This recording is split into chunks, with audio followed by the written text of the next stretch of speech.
Olá pessoal, tudo bem? Aqui é o Coronel Homero, ex-presidente do Instituto Chico Mendes da Biodiversidade, ex-comandante do Policiamento Ambiental do Estado de São Paulo. Policiamento Ambiental, o efetivo de 2.500 homens e mulheres.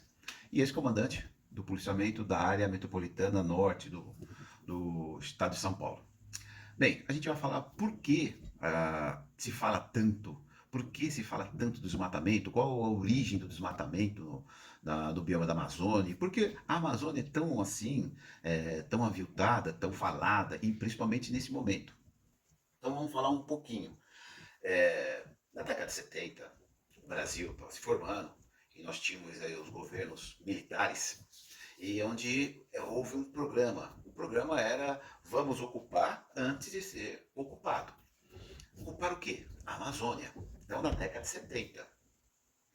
Então, houve esse programa no Brasil inteiro. Não é um programa novo, é um programa antigo. O Brasil já o fez em 1890, em 1900, no início do século XX. O Brasil já fez isso na Europa. Então, o Brasil, como nós tivemos a libertação dos escravos em 1889, a gente ficou sem mão de obra para fazer aí o agronegócio nosso, que era a cana-de-açúcar, o café, o gado. A gente precisava de mão de obra. E o pessoal que estava liberto, eles não quiseram voltar para trabalhar e receber um salário. E o que foi feito? O Brasil fez uma grande campanha na Europa em que se dava, até então se dava terras aos italianos, aos europeus, aos alemães, aos japoneses, aos portugueses, só que com duas condições. Primeira, não é que se dava terra, depois de 10 anos tinha que pagar o lote que tinha recebido. Segundo, que não podia vir sozinho, tinha que vir com a família. Então, muitos alemães foram para o sul, os portugueses foram para a região mais central, com um pouco mais de calor, os japoneses, os italianos. Então veio aqui, o Brasil veio com bastante europeu e manteve-se as tradições, principalmente os gaúchos, os pampas, e receberam os lotes. Receberam lotes de todo o Brasil. Então, esse foi o grande programa que se dava terra, só que tinha que pagar depois. E na década de 70, o Brasil, o governo, os militares, eles fizeram a mesma coisa. Tá? Então, o pessoal do Sul, principalmente o pessoal do Sul, foram ocupar a área da Amazônia para não ser ocupado. Porque a Amazônia, e nos mapas dos Estados Unidos, era como fosse uma terra que era do mundo, não era do Brasil. E muitos brasileiros do Sul foram para o Norte. Tá? Então, o programa 2, ocupar para não ser ocupado, da década de 70, foram para lá. E era para desmatar aquela área. Era para desmatar aquela área, cortar aí as árvores. E muitos brasileiros do Sul foram ocupar a Amazônia do Norte. Então houve um grande avanço, uma grande ocupação, e aí teve a Transamazônica, aí teve, na década de 70, foi construída a BR-163, que vai lá de Santarém, no Pará, até a Tenente Portela, do Rio Grande do Sul, a 163. E a 163 foi ocupada. Então você tem aí o Brasil ocupado pelas pessoas do Rio Grande do Sul, Santa Catarina, Paraná, São Paulo, Mato Grosso do Sul. Então houve um grande contingente que foi desse movimento foram para o norte. E aí você tem um grande movimento de pessoas do Nordeste vindo para o Sudeste para construir as obras, construir o que é o Brasil que vai para frente. Então você teve aí essa grande esse eixo de pessoas subindo e descendo, certo? Você teve todo o bioma da Amazônia. Você tem o bioma da Amazônia, que são 9 estados. É o território, 84% do território do bioma da Amazônia é protegido. Diferente da Alemanha, que só é protegido 8% da mata secundária, a gente é da mata primária.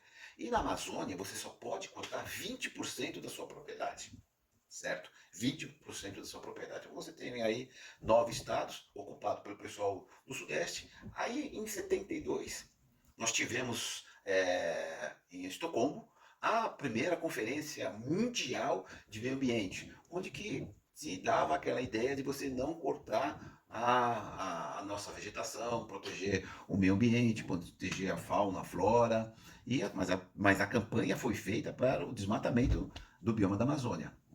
Muito que bem. Tivemos aí o Rio 92, tivemos o Rio 92, presidente Collor de Mello, e você vem com o presidente Luiz Inácio Lula da Silva em 2004.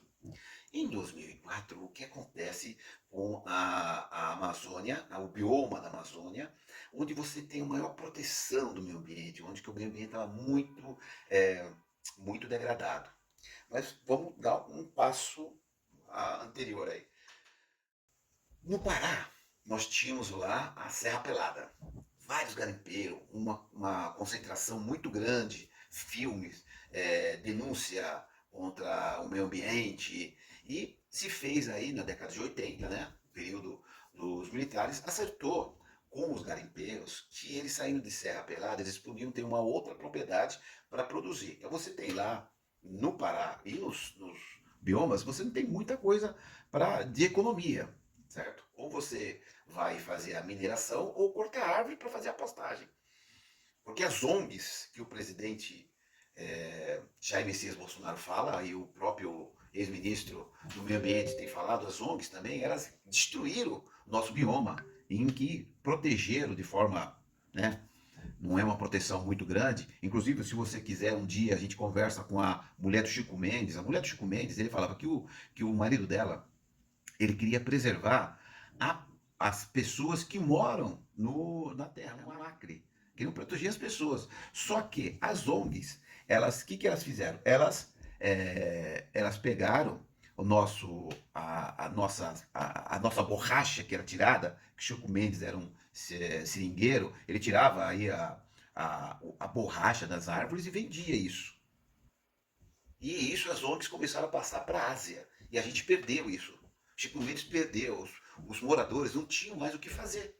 Ou eles criam gado, ou eles criam castanha, ou vendiam peixe para sobreviver. Ou cortar as árvores. Para você criar gado, precisa cortar as árvores. Para você manter a mata de pé, e você tenha a sustentabilidade, o que esse governo faz? Esse governo faz o que o Chico Mendes tinha feito anteriormente. Para você manter a mata de pé, você tem que pagar. Então são os créditos de carbono, que os europeus tanto falam que era proteger o meio ambiente, que era proteger o bioma, mas não fizeram. Então na década de 80 foi feito esse acerto com os garimpeiros. Tiraram as pessoas de Serra Pelada e colocaram ao longo da 163. Nós temos 10 cidades lá da 163. A 163 no Pará, certo? Que vai de Santarém até Tenente Portela, você tem lá Óbidos, tem Santarém, Belterra, Aveiro, Rurópolis, tem Altamira, cidade muito bonita, Marabá, você tem Itaituba, também uma outra cidade muito bonita, você tem Novo Progresso e Castelo dos Sonhos. Então você tem uma grande extensão de municípios, foram mais de 1.500 trabalhadores para trabalhar lá, para fazer a 163 lá no Pará, e foi dia 20 de outubro, né, mais precisamente de outubro de 76, que foi inaugurado esse trecho no Pará. Então você tem lá, tiraram as pessoas da Serra Pelada e colocaram em outras áreas. E você tem construção da 163, então você tem os órgãos ambientais fortes que foram lá e construíram, mas não estava asfaltada. São 10 municípios, só que no governo do Luiz Inácio Lula da Silva, os dois períodos dele, mais o período da Dilma, nós tivemos aí uma quantidade de unidades de conservação federal foram 190 unidades de conservação. E no trecho da 163, em vez de eles colocarem como APA, eles colocaram como floresta. Você tem lá a floresta de Altamira 1, Taituba 2, Taituba 1, e você não pode desmatar. Então, mas as pessoas que já vieram do sul, que estavam lá, já tinham propriedade, já tinham esperança que o governo ia passar para eles, mas não. O governo da esquerda, tanto como a ministra era a Marina, o que ela fez? Ela detonou os proprietários das terras. Ela transformou, no período curto do Lula, da Dilma, transformaram todo o bioma lá, no Brasil inteiro foram transformadas as propriedades, 190 unidades de conservação. Além do que as terras indígenas. Então, por conta disso, existe um grande conflito nessas unidades de conservação, em terras indígenas, onde você já foi dado pelo governo federal na década de 70 As pessoas foram para lá com toda a família, construíram a família lá e depois se viram que aquela unidade aquela propriedade sua foi transformada em unidade de conservação. Então, este é o grande conflito, esse é o grande entrave, e até hoje não acertaram isso. O ICMBio, para pagar todas as pessoas que moram em unidade de conservação, tinha que gastar 25 bilhões para indenizar essas pessoas. Indenizar essas pessoas que saíram onde eles estavam, no sul, algum outro território do país, e foram lá povoar. E chegou o governo de esquerda e fez essa grande atrapalhada. E não resolveu. Aí você coloca os órgãos ambientais, o IBAMA, uns 2 ou 3 gatos pingados para você fiscalizar, o ICMBio na unidade de conservação, que o ICMBio, o que aconteceu? Em 2007, o ex-presidente Luiz Inácio Lula da Silva viu que o grande entrave para o desenvolvimento do Brasil era o meio ambiente. O IBAMA estava segurando. O que ele faz? Ele tira alguns radicais, xiitas, ambientalistas xiitas, do IBAMA e cria o Instituto Chico Mendes, que é o único instituto no Brasil que tem o nome de uma pessoa que só tem referência no norte. É uma referência que hoje o nosso presidente está valorizando. Quer dizer, para você manter a mata de pé, que o Chico Mendes era, para você que se você quer a mata de pé, tem que pagar para isso. Porque o que acontece? Eu vendia borracha, agora eu não vendo mais. O que eu tenho que fazer? Eu tenho que criar gado. E eu não tenho outro sustento aqui no bioma da Amazônia. É o IDH mais baixo do Brasil, certo? Pará, Amapá, são os IDH mais baixos do Brasil. Não tem indústria. Então, esse foi o grande trave. Nosso presidente está fazendo a coisa certa, está levando água para o nordestino, né, na Caatinga, onde ele precisa, e tenta colocar nesse programa crédito de carbono, colocar a mata de pé. Só que você quer o nosso crédito de carbono que nós temos, você tem que beneficiar. O que é a venda do crédito de carbono? Ou seja, como a Europa, a China, ela polui 30%, ela faz uma poluição 30% de monóxido de carbono. Os Estados Unidos 15%, a Europa 15% e o Brasil 3%. E a responsabilidade é nossa. E você tem lá famílias, grande quantidade de famílias, que precisam sobreviver, precisam comprar arroz, precisam comprar o feijão, precisam sobreviver. E precisa a mineração, onde tem maior quantidade de nióbio, de ouro, tá lá. E não fazem isso.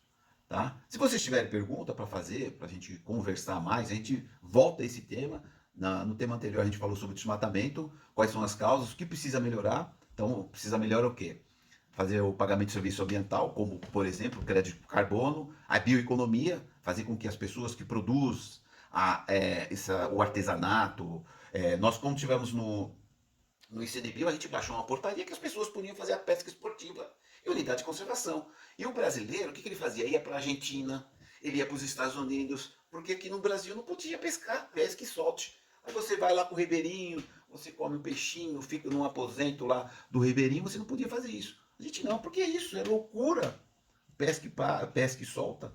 Você fica lá um tempo, faz o turismo ecológico, como o ministro Gilson Machado tem falado, que a gente precisa fazer isso. Então tem essas pequenas nuances aí para melhorar aí a biodiversidade, o bioma da Amazônia, são essas as soluções. O zonamento ecológico econômico, você traçar onde você pode colocar indústria, onde você pode ter aí a mineração. Eu sei que a mineração faz um dano muito grande no meio ambiente, mas você tem nióbio, você tem ouro, porque você fecha os olhos e deixa as coisas acontecer.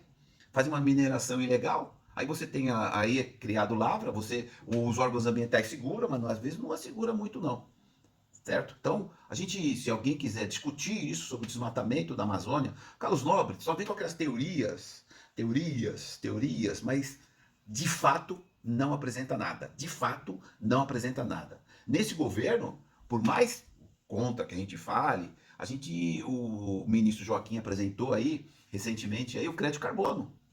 Tá? Crédito de carbono para a população. E a mineração é importante.